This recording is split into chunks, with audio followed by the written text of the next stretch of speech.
मैं प्रधानमंत्री जी को सादर आमंत्रित करता हूं। एकल गीत के पश्चात आपका उद्बोधन होगा माननीय प्रधानमंत्री जी, और उससे पहले एकल गीत।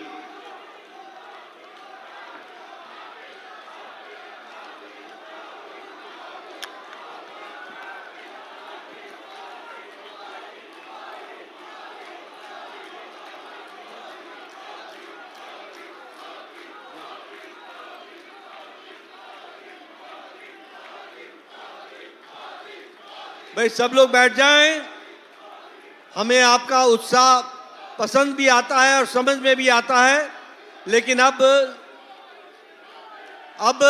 समापन भाषण है। सभी बैठ जाएं और एकल गीत अब प्रारंभ हो रहा है।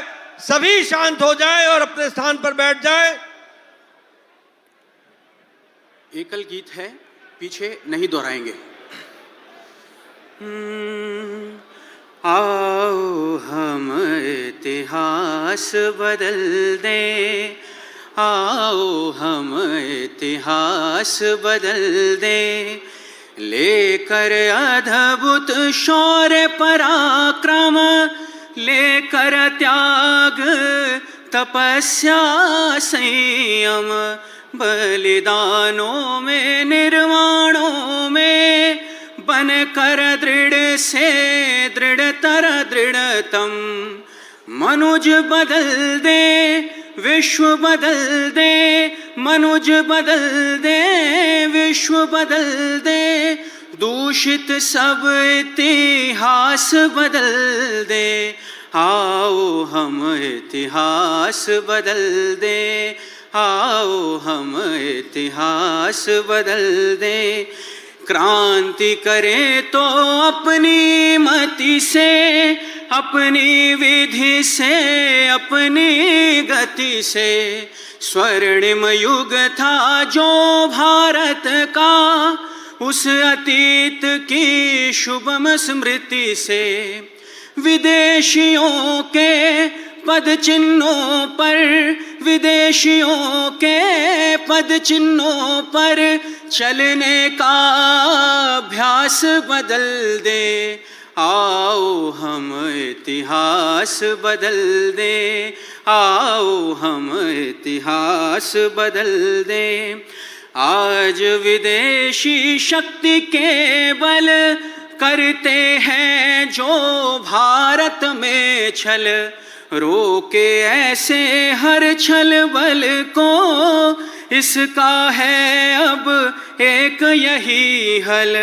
हम सब मिलकर राष्ट्रभक्ति से, हम सब मिलकर राष्ट्रभक्ति से, ये पाखंड प्रयास बदल दे।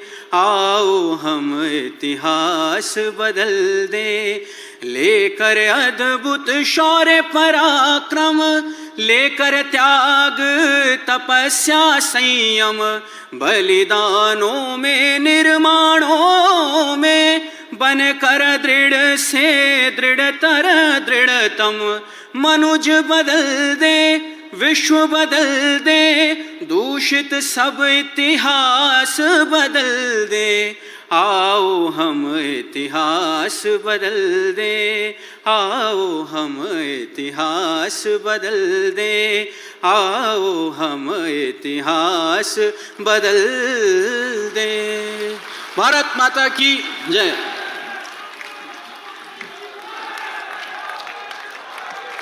सभी शांत हो जाएं।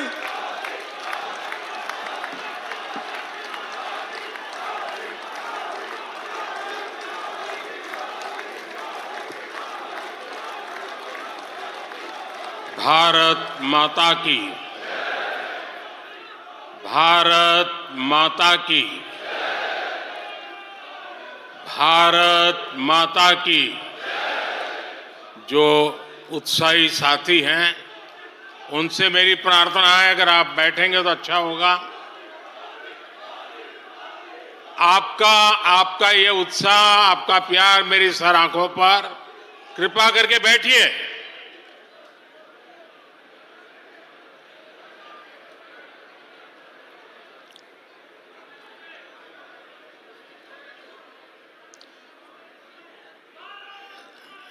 थोड़ी जगह कम पड़ रही है। मेरी सबसे प्रार्थना है, भले नीचे बैठना पड़े लेकिन अगर आप बैठेंगे तो अच्छा होगा।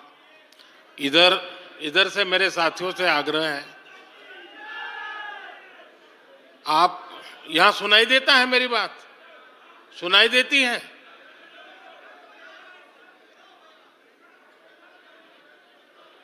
जरा प्रबंधक उस तरफ देखे भाई, जगह नहीं है तो कृपा करके आप कहीं पर भी नीचे बैठ जाइए।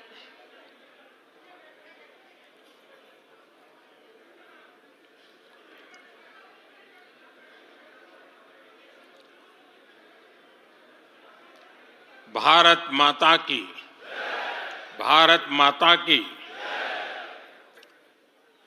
राष्ट्रीय अधिवेशन में यहां उपस्थित और देश के कोने कोने से जुड़े प्रत्येक भाजपा कार्यकर्ता का मैं अभिनंदन करता हूं।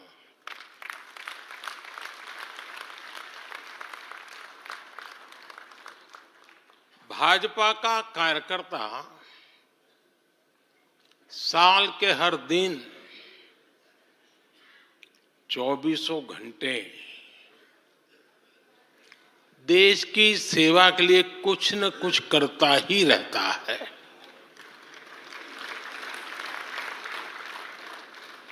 लेकिन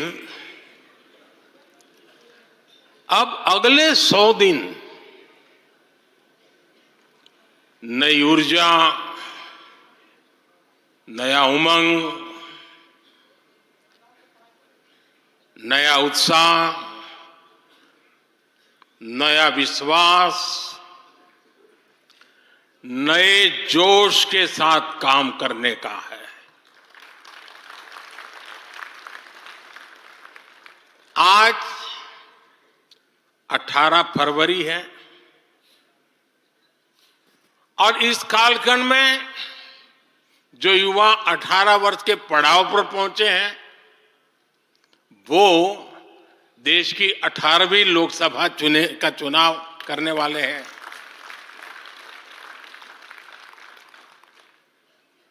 अगले 100 दिन हम सबको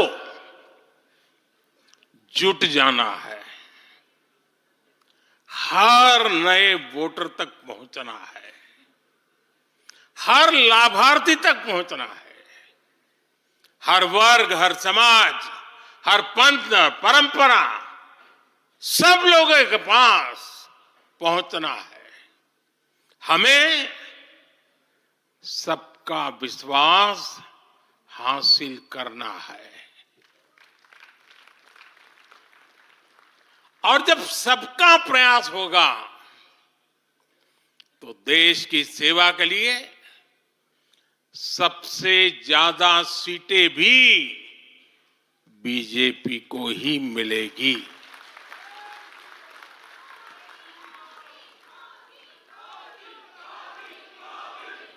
और आज कल मुझे पदाधिकारियों के साथ बैठने का अवसर मिला। कल दोपहर से आप सबके साथ बैठने का अवसर मिला।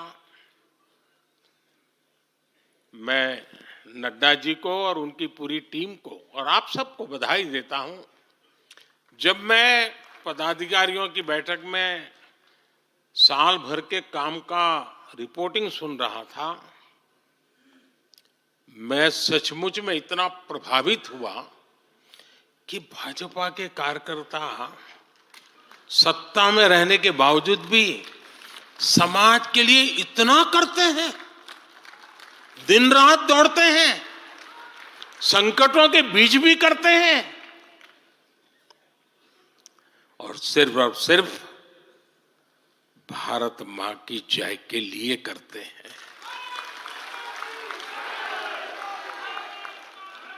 ये 2 दिन भी जो चर्चा हुआ, विचार विमर्श हुआ है, देश के उज्जवल भविष्य के लिए हमारे संकल्प को दृढ़ करने वाली हर बातें हुई है। मैं इस भव्य आयोजन के लिए प्रेरक विषयों के लिए आप सबको भी, देश भर के कार्यकर्ताओं को भी नड्डा जी के माध्यम से सबका अभिनंदन करता हूं। साथियों, आज मैं समस्त देशवासियों की तरफ से संत शिरोमणि आचार्य श्री 108 पूज्य विद्यासागर जी महाराज को श्रद्धापूर्वक, आदरपूर्वक नमन करते हुए श्रद्धांजलि देता हूं। उनके संलेखन समाधिस्थ होने की सूचना मिलने के बाद उनके अनुयायी शोक में हैं, हम सभी शोक में हैं। और मेरे लिए तो यह एक व्यक्तिगत क्षति जैसा है। वर्षों तक मुझे व्यक्तिगत रूप से अनेक बार उनसे मिलने का, उनके दर्शन करने का, उनके मार्गदर्शन प्राप्त करने का अवसर मिला है। कुछ ही महीने पहले ऐसा ही मन कर गया था, मेरे प्रवास कार्यक्रम को बदल करके बहुत सुबह सुबह मैं उनके पास पहुंच गया था। तब पता नहीं था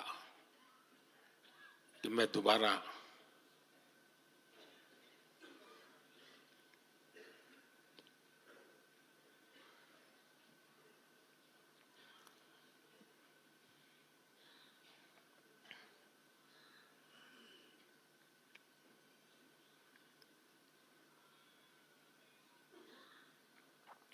उनके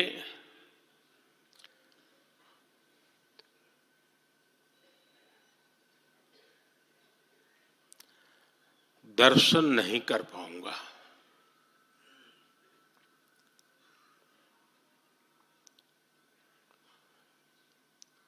ये मेरा सौभाग्य रहा है कि पिछले 50 से भी ज्यादा वर्षों से मुझे देश के गणमान्य आध्यात्मिक मूर्तियों के निकट रहने का, उनके आशीर्वाद पाने का अवसर रहा है।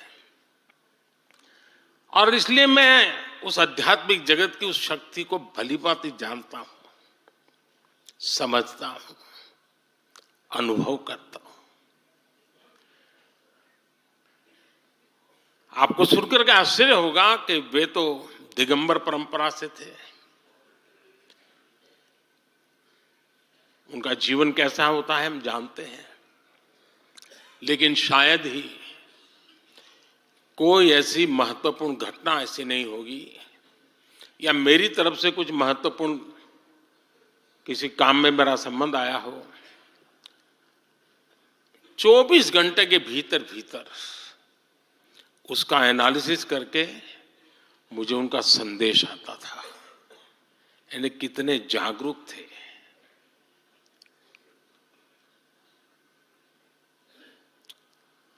और अपनी विराट आध्यात्मिक यात्रा और उसके बाद भी वो हम सबको हमेशा प्रेरणा देते रहे हैं। जीवन भर उतनी सौम्यता के साथ उनका लोगों को मिलना, उन्होंने हमारे युवाओं को परंपराओं से जोड़ा, गरीबों तक शिक्षा और स्वास्थ्य की सुविधाएं पहुंचाई। उनका पूरा जीवन उस व्यक्ति के लिए प्रेरणा जैसा है जिसने गरीबों और वंचितों के लिए काम करने का संकल्प लिया है। आज जब भारत प्रगति के पथ पर आगे बढ़ रहा है, मुझे विश्वास है कि उनके सिद्धांत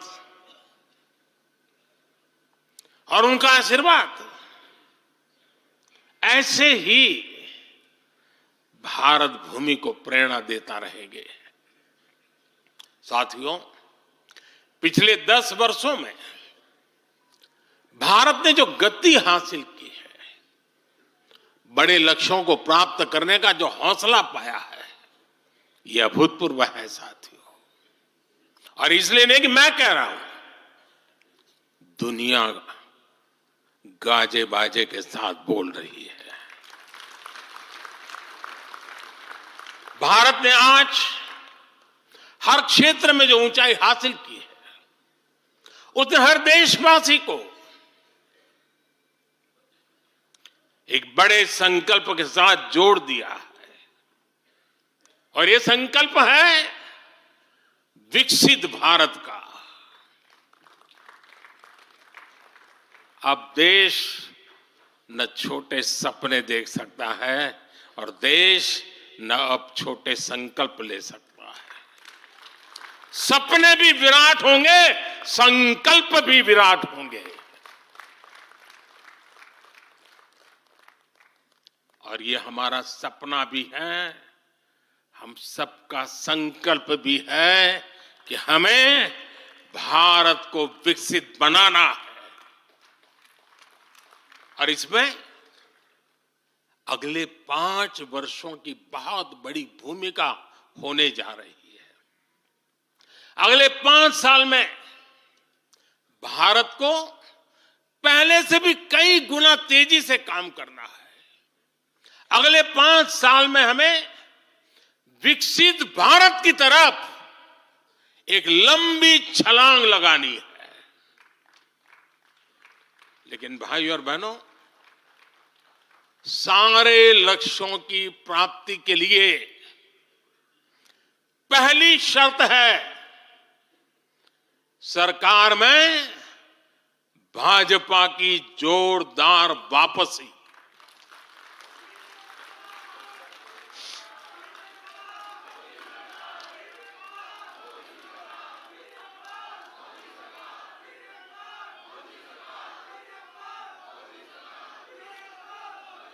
आज विपक्ष के नेता भी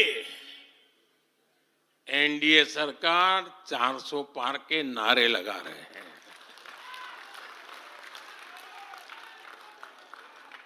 और एनडीए को 400 पार कराने के लिए भाजपा को 370 का माइलस्टोन पार करना ही होगा।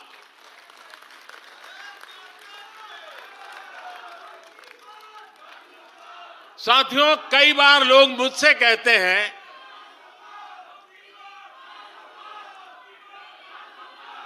मुझे कहते रहते हैं कि अरे मोदी जी, आपने इतना तो सब कुछ क्या कर लिया, जो बड़े बड़े संकल्प आपने लिए वो तो पूरे कर लिए, अब क्यों इतनी भागदौड़ करनी। साथियों, पूरा देश मानता है 10 साल का बेदाग कार्यकाल और 25 करोड़ लोगों को गरीबी से बाहर निकालना ये सामान्य उपलब्धि नहीं है। पूरा देश मानता है हमने देश को महाघोटालों और आतंकी हमलों के खौफ से मुक्ति दिलाई है। पूरा देश मानता है हमने गरीब और मिडिल क्लास का जीवन बेहतर करने का प्रयास किया है। लेकिन जो लोग सोचते हैं कि बहुत हो गया, ऐसा सोचने वालों को मैं एक पुरानी घटना जरूर बताना चाहूंगा।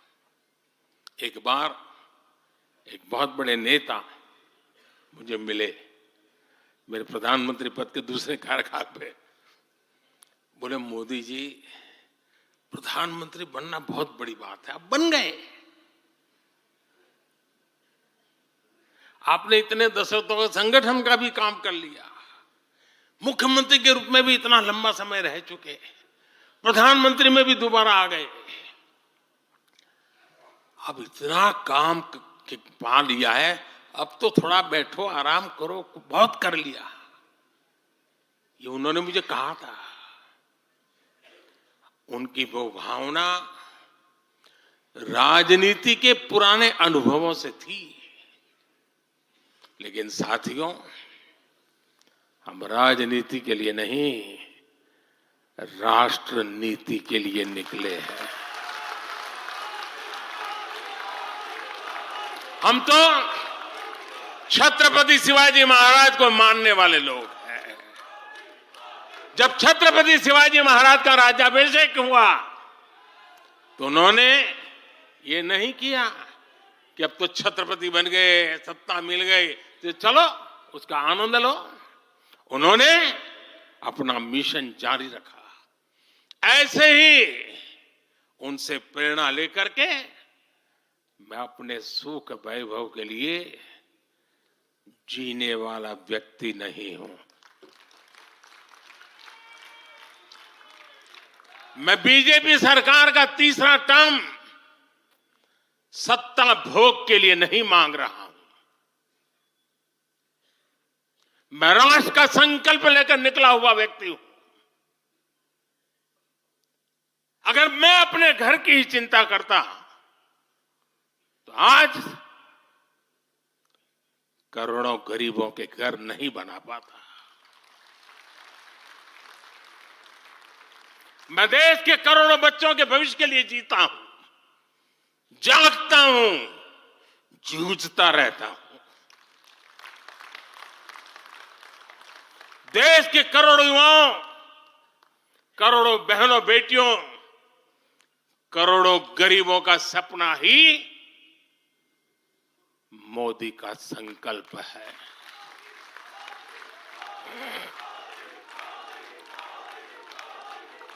और इस संकल्प की पूर्ति के लिए ही हम सब सेवा भाव से दिन रात एक कर रहे हैं। 10 वर्षों में हमने जो हासिल किया, साथियों, वो तो एक पड़ाव मात्र है।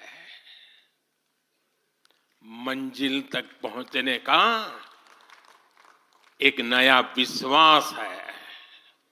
अभी हमें देश के लिए, कोटि कोटि भारतीयों के लिए,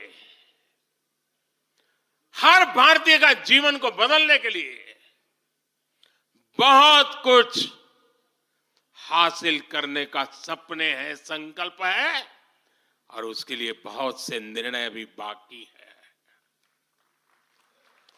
साथियों, आज भाजपा युवा शक्ति, नारी शक्ति, गरीब और किसान की शक्ति को विकसित भारत के निर्माण की शक्ति बना रहा है। पहले लोगों को लगता था कि सरकारें बदलती हैं, व्यवस्था नहीं बदलती। हमने सच्चे अर्थ में सामाजिक न्याय की भावना से हर व्यवस्था को पुरानी सोच, पुरानी अप्रोच से बाहर निकाला। जिनको किसी ने नहीं पूछा, हमने उन्हें पूछा है। इतना ही नहीं, हमने उसको पूजा है। आदिवासियों में भी सबसे पिछड़ी जनजातियों को पहले किसी ने नहीं पूछा।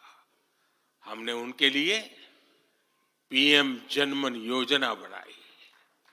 लाखों विश्वकर्मा परिवारों को किसी ने नहीं पूछा। हमने उनके लिए पीएम विश्वकर्मा योजना बनाई। रेहड़ी, ठेले, फुटपाथ पर काम करने वाले लाखों साथियों के बारे में किसी ने नहीं सोचा। हमने उनके लिए पीएम स्वनिधि योजना बनाई।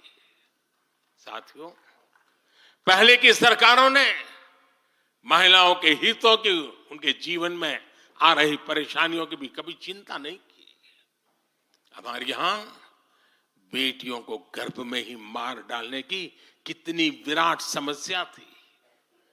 हमने इसके लिए हमने सामाजिक चेतना साथ साथ कड़े कानून दोनों का सहारा लिया। पहली बार देश में बेटी बचाओ बेटी पढ़ाओ जैसा एक जन आंदोलन चला, जिसका एक बहुत ही सार्थक प्रभाव हुआ। हमने बालिकाओं के महिलाओं के पोषण पर विशेष बल दिया। हमने पोषण अभियान चलाया ताकि गर्भवती महिलाओं को उचित मदद मिल सके। स्वस्थ महिला ही स्वस्थ संतान को जन्म दे सकती है। गर्भ के समय महिलाओं को उचित पोषण मिले, इसके लिए मातृ वंदना योजना के तहत 3.25 करोड़ से अधिक बहनों को सीधी मदद दी। हमने सुरक्षित मातृत्व अभियान के तहत लगभग 5 करोड़ गर्भवती महिलाओं को हेल्थ चेकअप किया। प्रयास यही था कि माता और शिशु दोनों के जीवन पर पहले जो खतरे रहते थे उन्हें कम किया जा सके। 2014 से पहले महिला सुरक्षा को लेकर कितनी चिंताएं होती थी, हर कोई चिंतित रहता था। हमने रेप, बलात्कार ऐसे अपराधों को, संगीन अपराधों में फांसी की सजा सुनिश्चित की। ऐसे मामलों का तेजी से निपटारा हो, इसके लिए भी विशेष व्यवस्थाएं बनाई। साथियों, मैं देश का पहला प्रधानमंत्री हूं जिसने शौचालय जैसे विषय को लाल किले से उठाया। मैं देश का पहला प्रधानमंत्री हूं जिसने महिलाओं के खिलाफ अपशब्दों पर लाल किले से नाराजगी व्यक्त की थी। नारी गरिमा, नारी सम्मान हमारे लिए सर्वोपरि है। मुझे गर्व है कि पिछले 10 वर्षों में भाजपा सरकार ने महिलाओं का जीवन आसान बनाने के लिए अनेक कदम उठाए हैं। हमने 10 करोड़ उज्ज्वला गैस कनेक्शन दिया। हमने 4 करोड़ घर बनवाए, जिनमें 3 करोड़ से ज्यादा घर महिलाओं के नाम रजिस्टर हुए।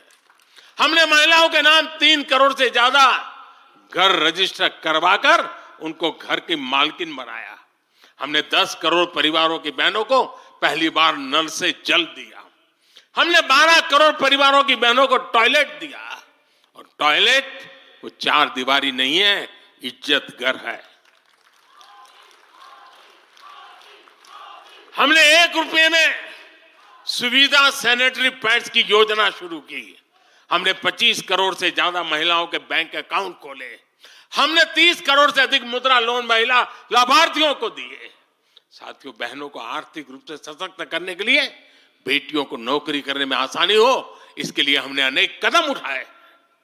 हमने सेल्फ हेल्प ग्रुप से 10 करोड़ बहनों को जोड़ा। हमने 1 करोड़ बहनों को लखपति दीदी बनाया। खादी को जो फिर से नया जीवन मिला है, उसका फायदा भी सबसे अधिक गांव की बहनों को ही हुआ है। हमने प्रेगनेंसी लीव को बढ़ाकर 26 हफ्ते किया। पहले फैक्ट्रियों में या दूसरी जगहों पर महिलाओं को नाइट शिफ्ट पर काम करने के लिए अनेक अड़चने थी। हमने श्रम कानूनों में सुधार करके उनको भी दूर किया। हमने पैरामिलिट्री फोर्सेस में महिलाओं की भर्ती 2 गुने से अधिक की। हमने सेनाओं के अग्रणी मोर्चों में महिलाओं की तैनाती को सुनिश्चित किया। हमने सैनिक स्कूलों और मिलिट्री एकेडमी के दरवाजे बेटियों के लिए खोल दिए। साथियों, इस बार 26 जनवरी को कर्तव्य पथ भारत की नारी शक्ति से पूरे देश को प्रेरणा दे रहा था। साथियों, आने वाले समय में हमारी माताओं, बहनों, बेटियों के लिए अवसर ही अवसर आने वाले हैं। मिशन शक्ति से देश में नारी शक्ति की सुरक्षा और सशक्तिकरण का संपूर्ण इकोसिस्टम बनेगा। अब 15,000 महिला सेल्फ हेल्प ग्रुप को ड्रोन मिलेंगे। ड्रोन दीदी खेती में वैज्ञानिकता और आधुनिकता लाएगी। अब देश में 3 करोड़ महिलाएं लखपति दीदी बनाई जाएगी। पीएम विश्वकर्मा योजना से परंपरागत कला और शिल्प से जुड़ी बहनें सशक्त होगी। नई नेशनल एजुकेशन पॉलिसी से बेटियों को शिक्षा और स्किल के मामले में सबसे अधिक फायदा होगा। गांव के पास ही बेहतर स्पोर्ट्स इंफ्रास्ट्रक्चर बने, बेटियां हमारी स्पोर्ट्स में कमाल करेगी। साथियों, आज जब मैं बीते 10 वर्षों की तरफ नजर डालता हूं तो कितना ही कुछ याद आता है। ये 10 वर्ष साहसिक फैसलों, दूरगामी निर्णयों के नाम है। जो काम सदियों से लटके थे, हमने उनका समाधान करने का साहस करके दिखाया है। अयोध्या में भव्य राम मंदिर का निर्माण करके हमने 5 सदियों का इंतजार खत्म किया है।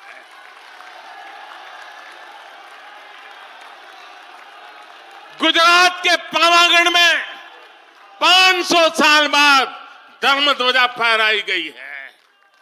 7 दशक बाद हमने करतारपुर साहिब राहदारी खोली है। 7 दशक के इंतजार बाद देश को आर्टिकल 370 से मुक्ति मिली है। लगभग 6 दशक बाद राजपथ कर्तव्य पथ के नए स्वरूप में सामने आया है। 4 दशक बाद आखिरकार 1 रैंक 1 पेंशन की मांग पूरी हुई है। 3 दशक बाद आखिरकार देश को नई राष्ट्रीय शिक्षा नीति मिली है। 3 दशक बाद आखिरकार लोकसभा और विधानसभा में महिलाओं को आरक्षण मिला है। 3 तलाक की बुराई के लिए विरुद्ध कड़ा कानून बनाने का साहस भी हमने दिखाया है। दशकों से नए संसद भवन की जरूरत महसूस हो रही थी, उसे हमने ही पूरा किया। यह प्रत्येक भाजपा कार्यकर्ता का सौभाग्य है कि वैसी अनेक सिद्धियों का निमित्त बन सके। साथियों, कोई भी देश हो, वो अपना भविष्य तभी संवार सकता है जब वह अपने इतिहास को सहज कर रखता है। बीते वर्षों में भारत ने अपने इतिहास को सहेजा भी है, संवारा भी है। हमने नेशनल वॉर मेमोरियल का निर्माण किया, हमने राष्ट्रीय पुलिस स्मारक बनाई, हमने अंडमान में नेताजी सुभाष और परमवीर चक्र विजेताओं के नाम पर द्वीपों का नामकरण किया। हमने दांडी में नमक सत्याग्रह का आधुनिक स्मारक का निर्माण किया। हमने बाबा साहब आंबेडकर से जुड़े पंचतीर्थ को विकसित किया। हमने रांची में भगवान बिरसा मुंडा की स्मृति में म्यूजियम बनाया। सरदार पटेल को समर्पित स्टैच्यू ऑफ यूनिटी हमारे कार्यकाल में बनी। 31 अक्टूबर को राष्ट्रीय एकता दिवस हमारी सरकार ने घोषित किया। 15 नवंबर को जनजातीय गौरव दिवस के रूप में घोषित करने का अवसर हमें मिला। 14 अगस्त को विभाजन विभीषिका दिवस के रूप में याद करने का निर्णय हमारी सरकार ने लिया। 26 दिसंबर को हमने साहिबजादों की स्मृति में वीर बाल दिवस घोषित किया। 26 नवंबर को संविधान दिवस घोषित करने का फैसला भी हमारी सरकार ने किया और 21 जून को संयुक्त राष्ट्र इंटरनेशनल योगा डे भी हमारी ही सरकार के प्रयासों से घोषित किया। साथियों, विपक्ष के हमारे दल भले ही योजनाओं को पूरा करना न जानते हो, लेकिन झूठे वादे करने में इनका कोई जवाब नहीं रहा है। बावजूद इसके आज एक वायदा करने से ये सारे राजनीतिक दल घबराते हैं। एक भी राजनीतिक दल के मुंह से नहीं सुना होगा आपने,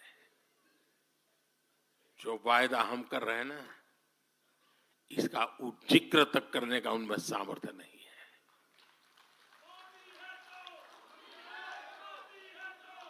और हमारा वायदा है विकसित भारत का।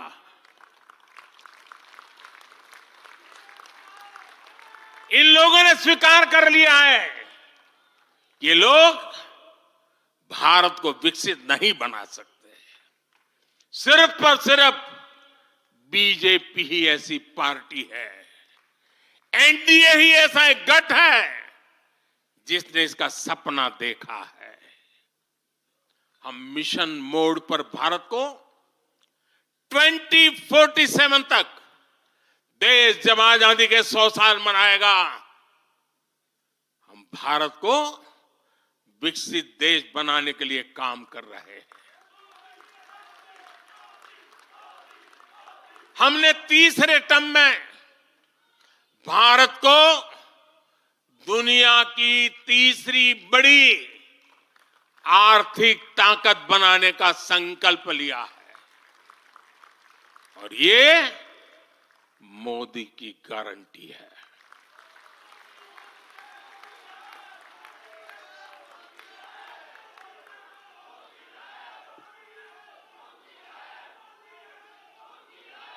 और जब मैं भारत को तीसरी आर्थिक ताकत बनाने की बात करता हूं तो उसका मतलब भी बहुत गहरा है।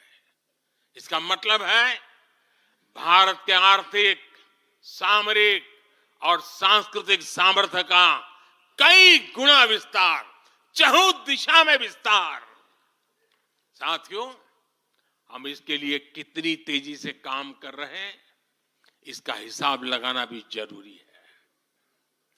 भारत को, यह आंकड़ा याद रखिए, भारत को $1 ट्रिलियन की अर्थव्यवस्था बनने में लगभग 60 साल लगे थे। 60 साल। 2014 में जब देश ने हमें अवसर दिया तो 2 ट्रिलियन मार्क भी बहुत बड़ा लग रहा था, लेकिन 10 वर्षों में हमने अपनी अर्थव्यवस्था में $2 ट्रिलियन और जोड़ दिया। एक के लिए 60 साल, 10 साल में 2 और जोड़ दिया। जब भारत दुनिया की 11वें नंबर की अर्थव्यवस्था था और 11 से 10 पर आने में दम उखड़ गया उनका, हम 11 से 5 पर ले आए। अर्थव्यवस्था जब 11 नंबर पर थी तब इंफ्रास्ट्रक्चर का बजट सिर्फ 2 लाख करोड़ रुपए भी नहीं बन पाता था। आज भारत 5वें नंबर की अर्थव्यवस्था है तो भारत का इंफ्रा बजट 11 लाख करोड़ को पार कर चुका है। इसी वजह से आज गरीबों को 1 करोड़ों घर बन रहे हैं। आज गरीबों के घर तक पानी पहुंच रहा है। आज देश में रिकॉर्ड मेडिकल कॉलेज, अस्पताल, यूनिवर्सिटीज बन रहे हैं। गांव तक की सड़कें बन रही हैं। जब भारत दुनिया की टॉप 3 अर्थव्यवस्थाओं में आएगा तो आप कल्पना कर सकते हैं कि विकास कार्यों के लिए हमारे पास कितनी ज्यादा पूंजी होगी। इसलिए भारत के टॉप 3 इकोनॉमी में आने का मतलब है भारत के हर परिवार का जीवन स्तर सुधरेगा। भारत के हर परिवार की आय बहुत अधिक बढ़ जाएगी। भारत का पब्लिक ट्रांसपोर्ट और आधुनिक बनेगा। भारत में रोजगार के लिए नए सेक्टर खुलेंगे, रोजगार के और ज्यादा मौके मिलेंगे। भारत के युवाओं को भारत में ही फंडिंग के ज्यादा से ज्यादा अवसर आएंगे। भारत की महिलाओं को हर मोर्चे पर आगे बढ़कर नेतृत्व करने का मौका मिलेगा। हमारे किसान लेटेस्ट टेक्नोलॉजी से जुड़कर काम करेंगे। कृषि उत्पाद में वैल्यू एडिशन करेंगे। लोगों की जीवन बेहतर बनाने के लिए देश में पर्याप्त संसाधन और आवश्यक व्यवस्थाएं मौजूद होगी। साथियों, मुझे खुशी है कि आज विकसित भारत अभियान की बागडोर भी भारत के युवाओं ने संभाली है। पिछले 1.5 साल में विकसित भारत के संकल्प से जुड़े सुझावों के लिए, और लोगों को ऐसा लगता होगा कि हम बात पता, ऐसा नहीं है। इस पर हम 1.5 साल से चुपचाप काम कर रहे हैं। सरकार की मशीनरी को लगाया है और आपको जानकर के खुशी होगी, अब तक 15 लाख लोगों से ज्यादा लोगों ने विकसित भारत कैसा हो, रोडमैप कैसा हो, इनिशिएटिव कैसे हो, नीतियां कैसी हो, इसमें विचार विमर्श हुआ है। लोगों ने अपने आइडिया दिए हैं और आपको जानकर के और खुशी होगी, इन 15 लाख में से आधे से ज्यादा वो लोग हैं जिनकी उम्र 35 से कम है। पूरी युवा सोच के साथ हम आगे बढ़ रहे हैं। इन लाखों युवाओं ने विकसित भारत का रोड मैप सुझाया है। साथियों, युवा ऊर्जा से भरा हुआ भारत आज अपने लिए बड़े लक्ष्य तय कर रहा है और जो लक्ष्य तय करता है अपनी आंखों के सामने उसे प्राप्त भी करता है। हम 2029 में 2029 में भारत में यूथ ओलंपिक के लिए तैयारी कर रहे हैं। हम 2036 में भारत ओलंपिक खेलों की मेजबानी करें, इसके लिए काम कर रहे हैं। हम 2030 तक हमारी रेलवे को नेट जीरो टारगेट पर ला करके कार्बन मुक्त करने की दिशा में काम कर रहे हैं। हम 2030 के बजाय अपनी टारगेट डेट से 5 साल पहले ही पेट्रोल में 20% इथेनॉल ब्लेंडिंग का लक्ष्य भी हासिल कर लेंगे। भारत 2070 तक नेट जीरो के लक्ष्य को हासिल करने के लिए भी नीतियां बना रहा है। इसका अर्थ है कि आने वाले समय में हमारे देश में अनगिनत ग्रीन जॉब्स बनेगी। साथियों, विकसित भारत वो नहीं होगा जिसका भविष्य भाग्य के भरोसे हो। इसलिए दूसरे देशों पर भारत की निर्भरता को हम तेजी से कम कर रहे हैं। इसलिए हम देश के लिए बड़े लक्ष्य बना रहे हैं और उनके लिए योजनाबद्ध तरीके से काम भी कर रहे हैं। भविष्य में हम एक ऐसा भारत देखेंगे जिससे लाखों करोड़ रुपए का खाद्य तेल बाहर से लाने की जरूरत नहीं होगी। हमारे पाम ऑयल मिशन की मदद से हमारे किसान इतने सशक्त हो जाएंगे कि वो देश के पैसों की बचत कर सके। बीते कुछ वर्षों में दलहन, तिलहन और श्री अन्न के लिए विशेष नीतियां बनाई है, जिससे छोटे छोटे किसानों को मदद हो रही है। भविष्य में भी हमारे किसानों को इनसे और लाभ मिलेगा। किसानों के भविष्य को सुरक्षित करने के लिए हमने देश के कोने कोने में अमृत सरोवर अभियान भी शुरू किया। आजादी का अमृत महोत्सव, हम बहुत कुछ कर सकते थे। हम दिल्ली के अंदर कोई एक बड़ा ताबूत खड़ा कर दे के नाम लिखवा सकते थे कि आजादी के अमृत काल में मोदी जी ये बना के गए। हमने आजादी के अमृत वर्ष को जन आंदोलन बनाया और काम क्या किया? तालाब बनाए। हर गांव में जब तालाब बनते हैं ना, वो किसान को सुरक्षित करते हैं, शुद्ध पानी की गारंटी देते हैं, जमीन उर्वरक बना देते हैं। लंबे भविष्य को सोच करके ऐसे काम हम करते हैं। और इस अभियान के तहत देश में अब तक 60,000 से ज्यादा नए सरोवर बनाए जा चुके हैं। 60,000 तालाब, शायद ही किसी सरकार के नसीब में इतना बड़ा काम करने का सौभाग्य आया होगा। ये सरोवर जल सुरक्षा सुनिश्चित करने में किसानों की मदद करेंगे। आज ग्रीन हाइड्रोजन से जुड़े अभियान और सोलर रूफटॉप मिशन के कारण देश रिन्यूएबल एनर्जी के क्षेत्र में भी तेजी से आगे बढ़ रहा है। बहुत जल्द भारत दुनिया का सेमीकंडक्टर हब बनेगा और इससे पूरी दुनिया में नई कंप्यूटिंग रिवॉल्यूशन को भी भारत गति देने का निमित्त बनने वाला है। पोर्ट लेड ग्रोथ से पब्लिक ट्रांसपोर्ट तक आने वाले समय में हर क्षेत्र को नई ऊंचाई मिल सकेगी।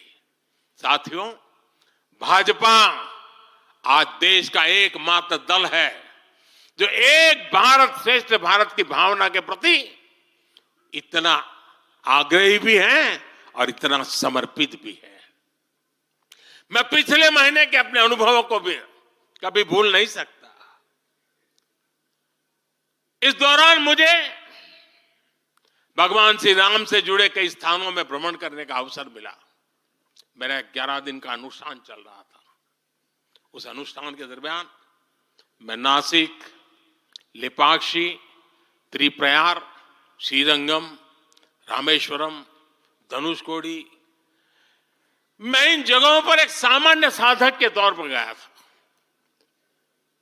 इस दौरान मुझे दक्षिण भारत के विभिन्न क्षेत्रों में लोगों से जो स्नेह मिला, आशीर्वाद मिले, मैं उसका शब्दों में बयान नहीं कर सकता और पॉलिटिकल पंडितों के पैरामीटर में कभी आ भी नहीं सकता है। जब मैं सड़कों से गुजर रहा था, लोग अपने वचन से, अपने भावों से मुझ पर अपना आशीर्वाद बरसा रहे थे। इस दौरान मुझे कंब रामायण का पाठ सुनने का अवसर मिला। ये ठीक उसी जगह पर हुआ जहां महान कवि कंबन ने 800 वर्ष पहले अपने रामायण की रचना की थी। आप कल्पना कर सकते हैं उसी स्थान पर बैठ करके जब मैं कंब रामायण सुन रहा था, उस भाव विश्व को मैं ही अनुभव कर सकता हूं। एक ऐसा अद्भुत क्षण था जिसमें एक भारत श्रेष्ठ भारत की भावना पूरी तरह समाहित थी। मुझे विश्वास है कि आप सभी ने भी कम अधिक मात्रा में इसे महसूस किया होगा। हम हमेशा विभिन्न तरीके से देशवासियों को करीब लाने का निरंतर प्रयास करते हैं। एकता के सूत्र में बांधने के लिए हमारी कोशिश रहती है। चाहे संयुक्त राष्ट्र में पहली बार जाकर के कोई तमिल में बोलता है, जगत गुरु बसवेश्वरा का संदेश दूर दूर तक पहुंचाने के लिए हम लेके जाते हैं। काशी तमिल संगमम का आयोजन हो, काशी तेलुगु संगमम का आयोजन हो, या फिर बीएचयू में सुब्रमण्यम भारती के नाम पर चेयर की स्थापना हो। हम G20 करते हैं तो भी देश के कोने कोने में जाकर के करते हैं। हम विश्व के मेहमान आते हैं तो दिल्ली को ही देश नहीं मानते, हम हर राज्य में लेकर के जाते हैं। हमारे राजभवनों में हर राज्यों के स्थापना दिवस बनाए जाते हैं। कोई भी राज्य भवन होगा, नागालैंड का भी वहां स्थापना दिवस मनाया जाएगा और गुजरात का भी मनाया जाएगा, महाराष्ट्र का भी मनाया जाएगा, गोवा का भी मनाया जाएगा। हर राजभवन में राष्ट्रीय एकता का एक प्रकार से उत्सव बना दिया जाता है। हम अपनी विविधता को सेलिब्रेट करते हैं। एक भारत श्रेष्ठ भारत की भावना हमारे दिल के बहुत करीब है। इसे मजबूत बनाने के लिए हम काम करते हैं। साथियों, एक भारत श्रेष्ठ भारत की भावना हमारी गवर्नेंस में भी दिखाती है। हर क्षेत्र के विकास पर हमारा पूरा फोकस है। नॉर्थ ईस्ट का उदाहरण आपके सामने है। पहले की सरकारों में नॉर्थ ईस्ट को पूरी तरह अनदेखा कर दिया गया क्योंकि पार्लियामेंट की सीटें कम है, उनका इंटरेस्ट नहीं था। हम वोट और सीटों के हिसाब से काम नहीं करते। मेरे लिए तो मेरे देश का हर कोना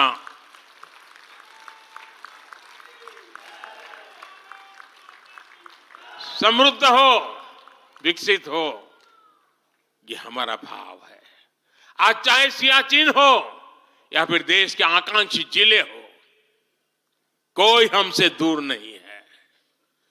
वो गांव जिन्हें पहले आखिरी गांव कहा जाता था, हमारे लिए देश के वो पहले गांव बन गए। और मेरे सारे कैबिनेट के मंत्री उन गांवों में रात बिता करके आए। कुछ मंत्रियों को तो -15 डिग्री में रात को रुकना पड़ा वहां, क्योंकि हम आत्मसात करना चाहते हैं। हमारे लिए देश का हर हिस्सा महत्वपूर्ण है, हर हिस्से पर हमारा फोकस है। साथियों, जो भी राजनीति में दिलचस्पी रखता है और जिसके लिए लोकतांत्रिक मूल्य प्रमुख रहते हैं, वो भी अगर न्यूट्रल है तो पब्लिकली हमारी प्रशंसा करते हैं, न्यूट्रल नहीं है तो खानगी में तो कर ही देते हैं। इसकी एक बड़ी वजह है, हमने समय के साथ खुद को सकारात्मकता के साथ बदलने का प्रयास किया है। हमने अपनी राजनीतिक व्यवस्था को नए और आधुनिक विचारों के लिए खुला रखा है। आजादी के बाद वर्षों तक जिन्होंने हमारे देश पर शासन किया, उन्होंने एक व्यवस्था बना दी थी। उस व्यवस्था में कुछ बड़े परिवारों के लोगों को ही सत्ता के केंद्र में रहे, उनके आसपास रहने वाले लोगों को ही राजनीतिक ताकत मिलती रही। अहम पदों पर परिवार के करीबियों को ही आगे बढ़ाया गया। हमने इस व्यवस्था को भी बदल दिया। हमने नए लोगों को मौका दिया कि वो हमारी व्यवस्था का हिस्सा बने और परिणाम ला करके दिखाएं। इससे व्यवस्था में नयापन आया और इसका लोकतांत्रिक स्वरूप कायम रहा। हमारी कैबिनेट में रिकॉर्ड संख्या में नॉर्थ ईस्ट के मंत्री हैं। नागालैंड से पहली बार एक महिला राज्यसभा में सांसद बन गई है। हमें गर्व है कि हमने पहली बार त्रिपुरा के व्यक्ति को काउंसिल ऑफ मिनिस्टर्स के अंदर स्थान दिया है। पहली बार हमारी सरकार में अरुणाचल प्रदेश को कैबिनेट मिनिस्टर मिला है। पहली बार गुर्जर मुस्लिम को राज्यसभा के लिए नॉमिनेट किया गया है। हमारी सरकार में ही गोवा से कैबिनेट मंत्री बनाया गया। हमें गर्व है कि हम बीजेपी के एक ऐसी संस्कृति का हिस्सा है जो मंत्रालय में रिकॉर्ड ओबीसी प्रतिनिधित्व सुनिश्चित किया जाता है। अमित भाई ने इसका विस्तार से वर्णन किया, इसलिए मैं ज्यादा उसके ऊपर नहीं कहना चाहता हूं। साथियों, हमारी सरकार सबके लिए है। सबका साथ, सबका विकास हमारे काम से ही झलकता है। हमें गर्व होता है जब करतारपुर साहिब कॉरिडोर के द्वारा लाखों सिख श्रद्धालुओं की आध्यात्मिक इच्छाएं पूरी होती है।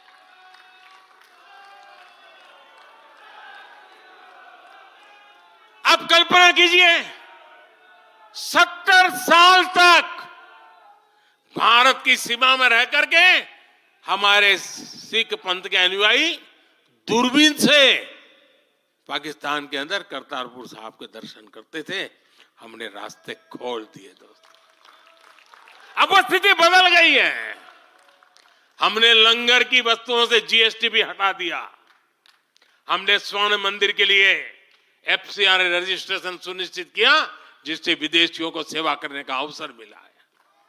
पहली बार वीर बाल दिवस मनाकर हमने सत्य और न्याय के लिए बलिदान देने वाले साहसजादों को, शौर्य को सम्मान दिया। आज केरल का बच्चा भी जानता है कि साहबजादे का बलिदान कैसा था। नागालैंड का बच्चा भी जानता है कि साहबजादों ने कितना बड़ा बलिदान दिया था। साथियों, अफगानिस्तान से भी गुरु ग्रंथ साहब के स्वरूपों को पूरे सम्मान के साथ भारत लाए। इसके साथ ही हमारी सरकार ने हज की प्रक्रिया में सुधार करके यात्रा को सुविधाजनक बनाया। आज बिना महरम के हज करना भी संभव हुआ है। इससे महिलाओं के लिए भी हज करना आसान हुआ और हजारों महिलाएं गई। साथियों, 2014 में जब मैंने शपथ ली तो हमारे कई आलोचक कहते थे, मोदी जी एक राज्य के बारे उनका क्या अनुभव है, इतना बड़ा देश, इतनी बड़ी दुनिया, ये मोदी क्या करेगा, कैसे करेगा। ठीक है, गुजरात चलाया होगा, लेकिन वो सब सोच लें, देख लें, विदेश नीति को लेकर बड़ी बड़ी बातें कही जाती थी। अभी मैं कुछ दिन पहले ही यूएई और कतर से जाकर के आया हूं। तमाम देशों से हमारे रिश्ते कैसे मजबूत हैं, ये आज दुनिया देख रही है। आज पश्चिमी एशिया के देशों से हमारे संबंध अब तक की सबसे मजबूत स्थिति में है। 2015 में जब मैं यूएई गया था पहली बार, आप हैरान हो जाएंगे, मेरे पहले 34 साल तक देश का प्रधानमंत्री वहां नहीं गया था। सोचिए किस तरह हमने उस पूरे क्षेत्र को छोड़ रखा था। कांग्रेस की सरकारें पूरे वेस्ट एशिया को सिर्फ पाकिस्तान के संदर्भ में देखा करती थी। उन्हें भारतीयों की शक्ति और उनके विश्वास पर भरोसा ही नहीं था। लेकिन आज भारत इस क्षेत्र से संबंधों का नया अध्याय लिख रहा है। पहले लोग सोचते थे कि बस तेल का इंपोर्ट कर लेते हैं और यहां से कुछ लेबर भेज देते हैं ताकि उनको रोजी रोटी मिल जाए, लेकिन अब ऐसा नहीं है। आज ट्रेड, टेक्नोलॉजी, टूरिज्म, ऐसे अनेक क्षेत्रों में हमारे संबंध बहुत बेहतर हैं और हम निरंतर विकास कर रहे हैं। यहां तक कि अरब के 5 देशों ने मुझे अपना सर्वोच्च सम्मान तक दिया है। यह सम्मान मोदी का नहीं है, 140 करोड़ भारतीयों के सामर्थ्य का सम्मान है। और भाइयों बहनों, विदेश नीति के जो भी जानकार हैं, वो विदेश से मिले हर संकेत भी पकड़ ले रहे होंगे। आज अलग अलग देशों में सत्ता और विपक्ष के दल ये खुलकर मानते हैं कि भारत के सशक्त होने से पूरी दुनिया का हित होने वाला है। ये पूरी दुनिया मानने लगी है। आज हर महाद्वीप में भारत का सम्मान, भारत की ताकत बढ़ रही है। हर देश भारत से गहरे संबंध बनाने पर जोर दे रहा है। और इन सब के बीच कोई देश हमारी सरकार से बातचीत के लिए, आप जानकर के हैरान होंगे, अभी तो चुनाव बाकी है, लेकिन मेरे पास जुलाई, अगस्त, सितंबर के डेट पड़े हुए निमंत्रण दे करके। इसका अर्थ क्या है? इसका अर्थ है कि दुनिया के विभिन्न देश भी बीजेपी की सरकार की वापसी को लेकर पूरी तरह आश्वस्त है। वो भी जानते हैं, दुनिया का हर देश जानता है, दुनिया की हर शक्ति जानती है, आएगा तो साथियों, कांग्रेस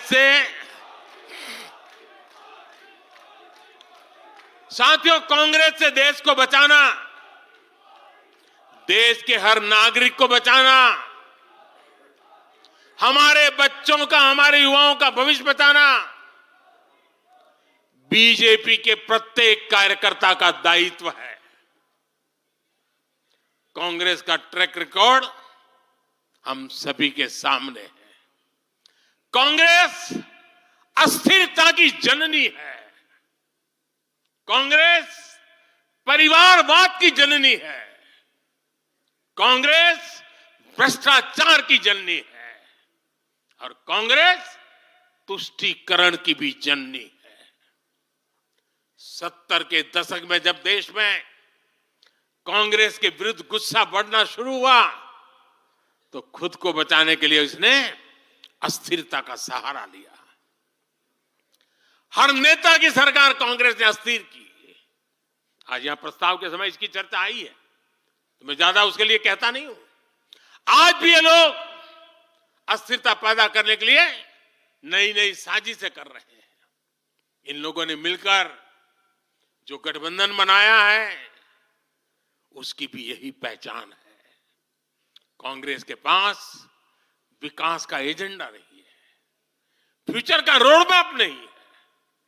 ये देश को कभी भाषा के आधार पर तो कभी क्षेत्र के आधार पर बांटने में जुटे हुए हैं।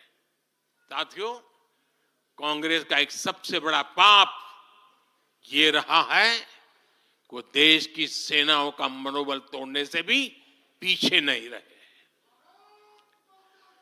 भारत की राष्ट्रीय सुरक्षा और सामरिक शक्ति को नुकसान पहुंचाने में कांग्रेस ने कोई कसर नहीं छोड़ी है। जब भी देश के रक्षा क्षेत्र में कोई बड़ा काम हुआ, जब हमारी सेनाओं ने कोई उपलब्धि हासिल की, कांग्रेस ने हर बार उन पर सवाल उठाए।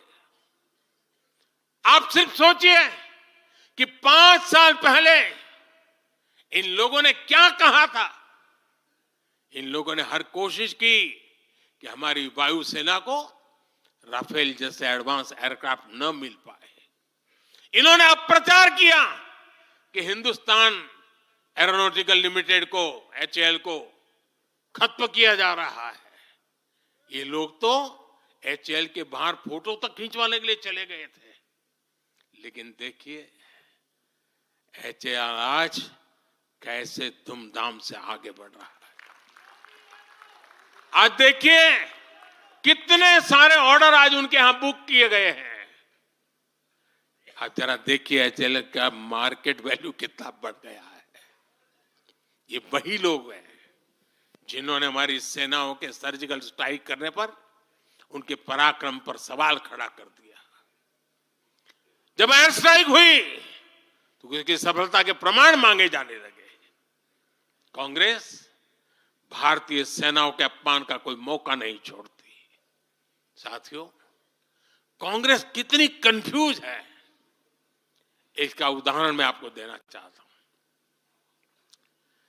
कांग्रेस में लड़ाई चल रही है और बड़ी तगड़ी लड़ाई चल रही है, लेकिन मजा यह है कि सिद्धांतों की नहीं चल रही है, योजनाओं को समझ में नहीं चल रही है। लड़ाई क्या चल रही है आपको जानकर के आश्चर्य होगा। क्या लड़ाई है? कांग्रेस में एक वर्ग है जो कहता है कि मोदी से तीखी नफरत करो, मोदी पर व्यक्तिगत आरोप लगाओ, मोदी की छवि खराब करने के लिए हर हथकंडे अपनाओ। एक वर्ग है। कांग्रेस के अंदर एक दूसरा वर्ग भी है जो कांग्रेस की मूल परंपराओं से निकला हुआ है, जो कहता है कि मोदी पर व्यक्तिगत आरोप, नफरत से कांग्रेस को बाहर निकालो, इससे कांग्रेस को और ज्यादा नुकसान होता है। यानी कांग्रेस हमसे सैद्धांतिक मुद्दों पर लड़ाई नहीं लड़ रही है। कांग्रेस इतनी हताश है कि उसमें सैद्धांतिक विरोध, वैचारिक विरोध का साहस भी नहीं बचा। इसलिए गाली गलौज और मोदी पर झूठे आरोप ही उनका एकमात्र एजेंडा बन गया है। साथियों, लाल किले से मैंने कहा था यही समय है, यही समय है, यही समय है। भारत के इतिहास में आज वो समय आ गया है जब हमें अपने देश का भाग्य बदल देना है। और साथियों, मैंने देशवासियों को लाल किले से कहा था और आपको तो कई बार कह चुका हूं। मैंने देशवासियों को कहा था कि अगर आप 10 घंटे काम करेंगे तो मोदी 11 घंटे काम करेगा। अगर आप 12 घंटे काम करेंगे तो मैं 13 घंटे काम करूंगा। अगर आप 14 घंटा काम करेंगे तो मैं 15 घंटे काम करूंगा। मेरे साथियों, देश भर के मेरे कार्यकर्ताओं, देश भर के मेरे देश को उज्जवल भविष्य के लिए आशा लगाकर बैठे हुए लोगों से मैं कहना चाहूंगा, आने वाले 100 दिनों तक बीजेपी के हर कार्यकर्ता को अपने लिए नए लक्ष्य बनाने होंगे, उन्हें प्राप्त करना होगा। बीते वर्षों में भाजपा सरकार की योजनाओं का लाभ करोड़ों लाभार्थियों को मिला है। हमें हर लाभार्थी तक पहुंचना है।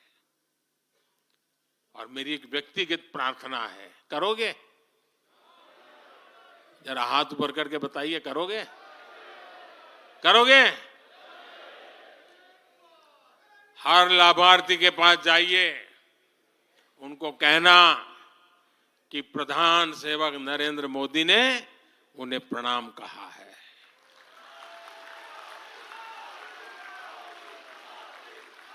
और इसमें आपको नमो ऐप से भी बहुत मदद मिलेगी। आप नमो ऐप के जरिए मेरा प्रणाम और मेरी चिट्ठी उन लाभार्थियों तक जरूर पहुंचाएंगे। किसी भी बूथ में एक भी फर्स्ट टाइम वोटर ऐसा ना हो जिस तक बीजेपी का कार्यकर्ता पहुंचा ना हो। आपको उन्हें पिछले 10 वर्षों के काम और आने वाले 5 वर्षों के प्लान, इसके विषय में जरूर बताना है। मैं आपको उन्हें नमो ऐप पर विकसित भारत का ब्रांड एम्बेसडर बनाने के लिए हमें उसको जोड़ना है। वो हमारा एम्बेसडर है। मतदान के दिन इन सभी मतदाताओं को बूथ पर लाकर हमें कमल निशान पर मतदान करवाना है और जहां एनडीए के साथी हो उनके निशान पर मतदान करवाना है। साथियों, हमें याद रखना है, हमें सिर्फ सरकार बनाने के लिए लोगों को नहीं जोड़ना, बल्कि देश बनाने के लिए भी तो लोगों को जोड़ना है। जो किसी भी कारण से अभी भी भाजपा से दूर है, उन तक हमें पहुंचना है। सबका साथ, सबका विकास ही हमारा मंत्र है। हमारे स्वतंत्रता सेनानियों ने जो सपने देखे थे, अब उन्हें पूरा करने का समय आ गया है। और इसके लिए भाजपा जरूरी है। इसके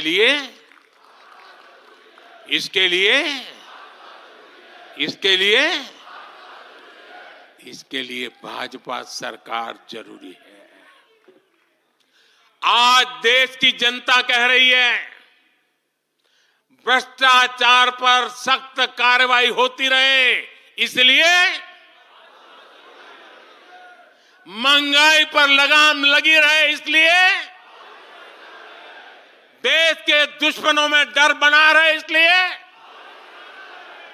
निवेश और नौकरी के अवसर बढ़ते रहे, इसलिए भारत तीसरी बड़ी सबसे आर्थिक ताकत बने, इसके लिए भारत में तेजी से इंफ्रास्ट्रक्चर का निर्माण हो, इसलिए आत्मनिर्भर भारत अभियान सफल हो, इसलिए करोड़ों भारतीयों को मुफ्त राशन मिलता रहे, इसलिए किसानों को सम्मान निधि मिलती रहे, 100% लाभार्थी तक तेजी से लाभ पहुंचे, इसलिए साथियों, आप यहां से एक नए संकल्प के साथ अपने क्षेत्र में जाएं। अब की बार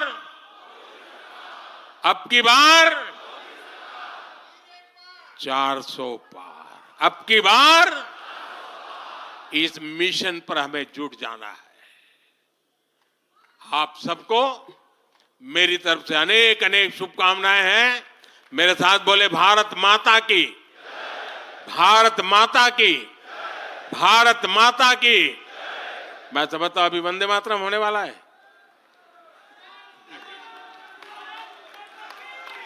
माननीय प्रधानमंत्री जी के संबोधन के बाद अभी राष्ट्रगान होगा। हम सभी अपने स्थान पर खड़े हो जाएं। राष्ट्रगान।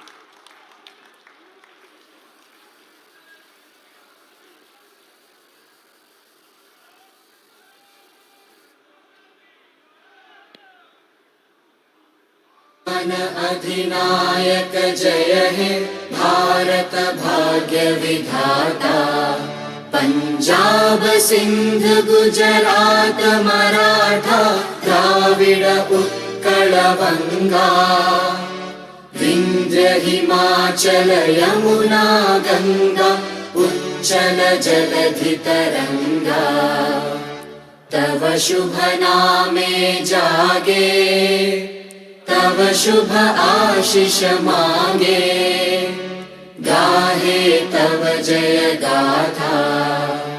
जन गण मंगलदायक जय हे भारत भाग्य विधाता।